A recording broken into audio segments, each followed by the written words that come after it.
This is Authors Alcove, where writers learn from writers. Readers get the inside scoop, and everyone learns something. An episode comes out every Wednesday where writers share their latest work, every other Tuesday where us writers get taught by such experts as editors, book cover artists, and marketing execs, and beyond. So grab a cup of coffee and let's dive into our next book. Welcome to Authors Alcove. I am your host, Agnes Wolfe. Today I have dark fantasy author and illustrator and publisher, Brooklyn Quintana. She is the author of the Fyneas Fog series. The first book is The Nine of Swords, and the second one came out this past year, July 2023, Blood in the Water. She is also the founder and chief creative officer of the publishing company Morpheus Media LLC. Today we'll be talking about overcoming some of her writing challenges. Could you just share a little bit about yourself and what brought you into the writing world? Yeah, so I always have been artsy. I started out drawing, I think, the moment I realized how to hold pens, essentially. After I learned how to write, I was always writing short stories at school. I was always telling stories. I wanted to be an actor at one point, so I've always been very into all the different branches of storytelling. I went to the University of Central Florida and got a degree in creative writing and literature. And then actually went into law and finance for a while, and that was terrible. So it wasn't for me, and I just decided to throw myself into my passion, what I really wanted to do, which was writing and illustrating and all types of art like that. Well, you can tell you're an artist just by looking at your office. I mean, I am in awe of that. I'm like, I want even a room in my house to look like that. That is so beautiful. Is there an illustrator? Have you illustrated any books up to this point? Not yet. I have always done traditional art, like painting and drawing on paper with graphite and just regular pencils and pens and things like that. I am in the process of teaching myself digital art. The primary goal is to adapt the Fyneas Fog series into a graphic novel series. That's exciting. Yeah, it'll be a good time once we get there. So what is the basic plot for your series, Fyneas Fog, without giving any spoilers, of course? I think without giving too much away, it's really the story of Prince Fyneas, who is not in line for the throne, so he has never had those ambitions to be king or anything like that. It's his journey of growing up and learning what it means to be human in a world that's desperately trying to pull humanity apart. So how many books do you think will be in the series? Right now, there's just the two. Right now, there's just the two. We're working on book 3. There's intended to be a total of 9. Oh, wow. That's great. I like that, though, because I get so sad when I get to the end of a book or end of a series and there's not another book, because I will start missing the characters. So I think that's great. So while writing your series, what were some of your biggest writing challenges that you came across? I think probably the biggest one was not having a very clear vision of what I wanted to be doing when I started. I was very gung-ho, and I sat down, I'm like, I'm going to write a book. And then I didn't have a clear vision of what book I wanted to write for a really long time. So it was just an exercise in futility of writing down words and then deleting it, and then just completely repeating that process over and over and over again until inspiration finally struck. And I was like, oh, I know what I'm doing now, and I have a direction. I know what I want it to be, and I know what I want it to not be. So that helps. Knowing what you want to do definitely helps before you start. So would it be safe to say that you are a pantser? That is, everybody always wants to ask that question. I definitely pantsed book 1. I pantsed the crap out of it, even though I definitely have told other interviewers I planned it. I think it's a bit of both. I planned book 2 a lot more. I have almost compulsively planned book 3, like an absolute crazy person, like color-coded notes and everything. So I think I started as a pantser, and my inclination is to pants the crap out of everything. But now, as I've gotten further into it and you need to tie plot points and characters together, it helps to have notes and outlines. So I guess that was your way of overcoming that writing challenge. Yeah. So what does the process look like when you are starting the revision process of your book? My process for revision is definitely complain about it a lot when you have to do it.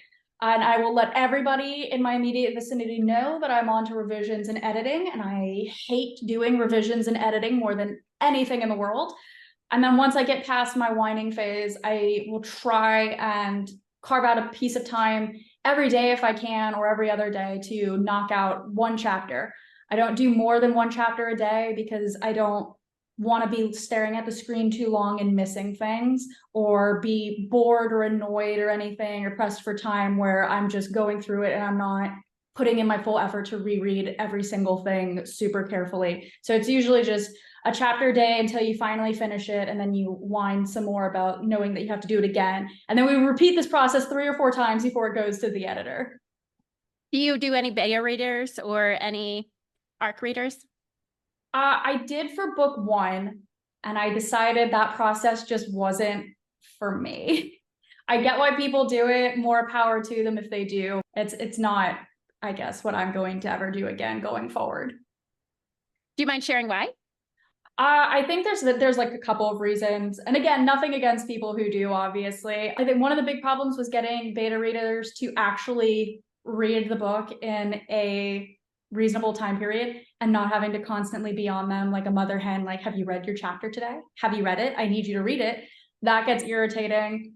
And then there's something like profoundly annoying when you're an artist to have people pick apart your work, but they don't know the full picture because you're just giving them a snippet of it and they want to complain. And it's like, I understand from your point of view why you think this is unnecessary, but in 4 books' time, this is going to come back and we need it. But I can't tell you that because I don't want to jade your opinion of how you're reading it. And so I feel like that process is just, especially when you have a 9-book series and they're 700+ page books, it's very daunting to try and constantly tell people, like, no, it's gonna pay off. Just don't be bothered by it. Like, we're gonna get back to it, I promise. So I've just foregone that whole process. It's a mystery egg. You gotta wait. Exactly. It's like, it'll come back, I promise. Just trust me. So you're an artist as well, and you're planning to someday turn it into a graphic novel, as you just shared. Will the graphic novel follow the series exactly, or is it going to take its own spin? I think 99% it'll follow the series. I think like the volumes of the graphic novel are not going to be 1-to-1 per the chapters, and they're certainly not going to be 1 volume per 1 book because the books are long. That'd be ridiculous.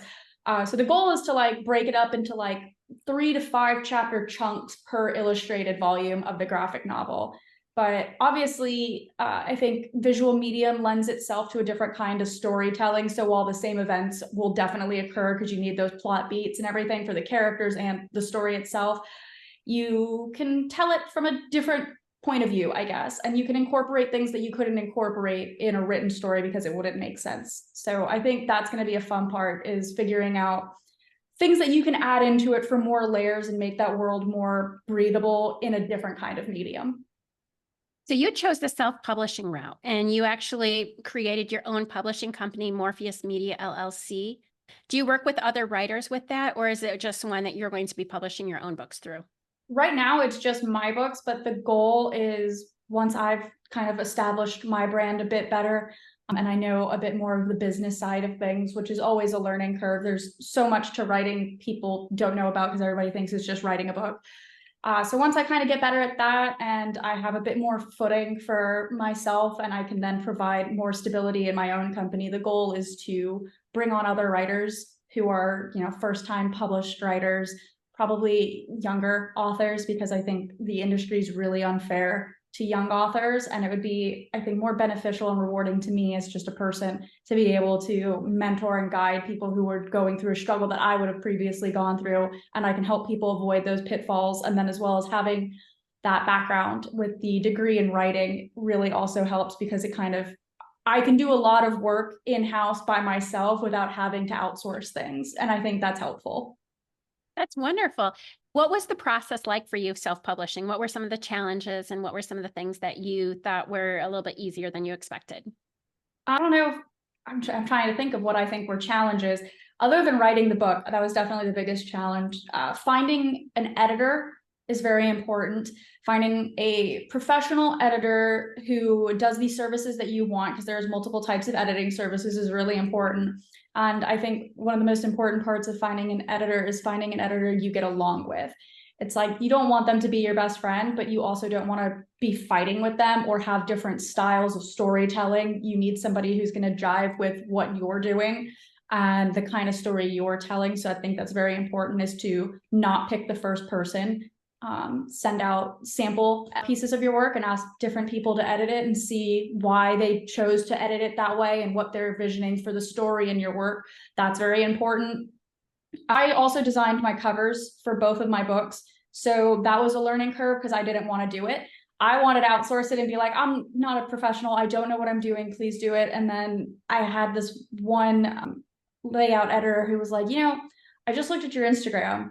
You definitely could just do this yourself. And that kind of gave me the confidence boost I needed to go ahead and just do it myself. So learning how to use like Photoshop and different kind of Adobe programs to get the book layout clean, crisp, and in a file that's compatible with having it printed was its own thing. So I think most of the struggles were the non-writing aspects. It was like the business side of things, getting a book together without having a team of people at like a big publishing house to help you do it. I actually think that your covers are beautiful. That is one thing I noticed right away, is they are very beautiful. And the one thing that irritates me about some series is if the first and the second book do not look exactly like, I don't want it to look exactly like, but I want them to be more cohesive. Yes. And yours are very cohesive. Thank you. It was like a labor of love because everybody's like, oh, are you going to switch the color scheme? I said, no, everything is black and red with just a hint of gold, and it will stay that way. And I had like a lot of pushback on that. So it's really nice to hear that you think the covers are nice and cohesive. I like that. And another one, which is a different story altogether, is I don't like when one is this size and then one is this size, and then you have them next to each other and it's like, but they're supposed to be the same book. Right? I feel like books in a series need to match to a certain extent. Like they need to look like they go together in a set. That's very important to me also. But what was your inspiration behind the red, black, and gold theme? Well, the gold is because the main character is a prince, so there's always a touch of gold on the covers. Well, at least in book 1 and 2. There will be in book 3 also, all of them. And then black and red is their family colors. So their heraldry is a black field with a red bat with a crown on top. So there's a lot of black and red imagery strewn throughout the book that's always tied into Finn's family, or the overarching plot has a lot of black and red themes in it. Could you describe your main character a little bit, Fyneas? Yes, when you meet him, he is 12 and he has been living up in the north with his father and sister and grandfather his whole life. He's never gone to the capital. He's never met his cousins or anything. He has just been kept away from everybody. But now that he's 12, he's old enough to go to the military academy where only the royal family and like the very wealthy noble families all send their sons and daughters.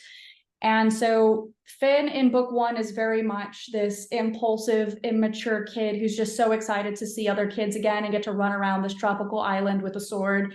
And he doesn't quite realize the inherent power that he holds just by existing in his family. So he has to kind of learn to adapt and step more into that leadership role that he just kind of naturally has, that charm and charisma, so people listen to him, but he doesn't have the skill, training, or maturity to make good decisions yet.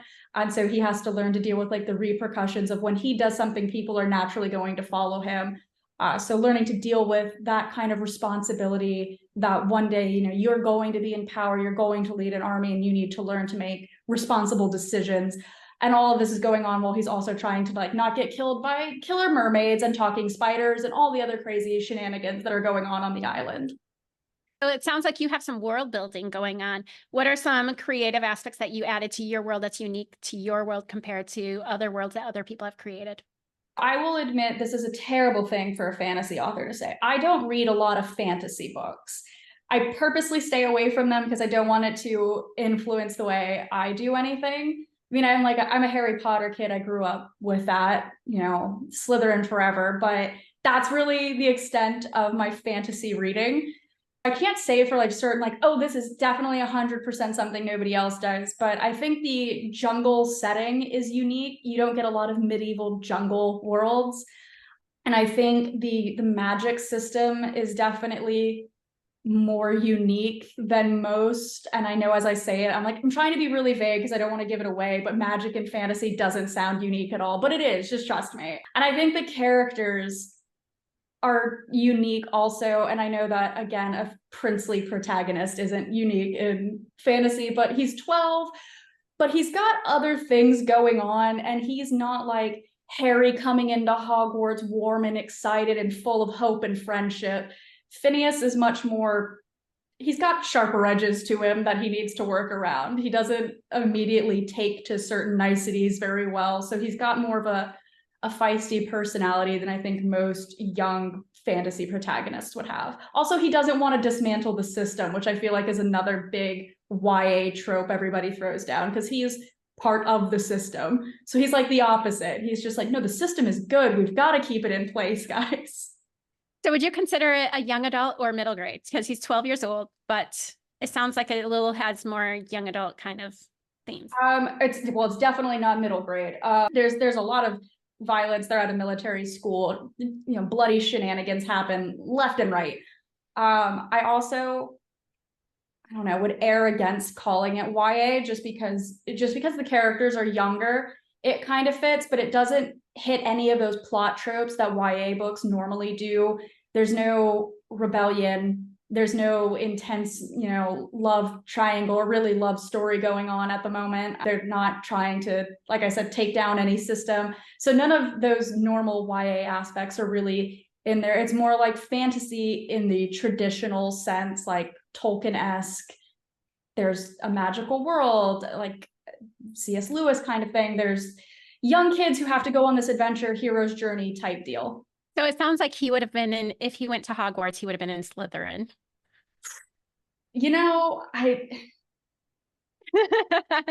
I'm like, he's definitely not a Ravenclaw, but he's loyal enough to be a Hufflepuff. He's, I don't know, desirous of power in a way, I guess, enough to be a Slytherin, but he's far more hard-headed, impulsive, stubborn Gryffindor. He's an amalgamation of those three. There's absolutely no Ravenclaw. This kid does not want to read. He doesn't want to learn. He's not here for an education. How much time goes from book 1 to book 2?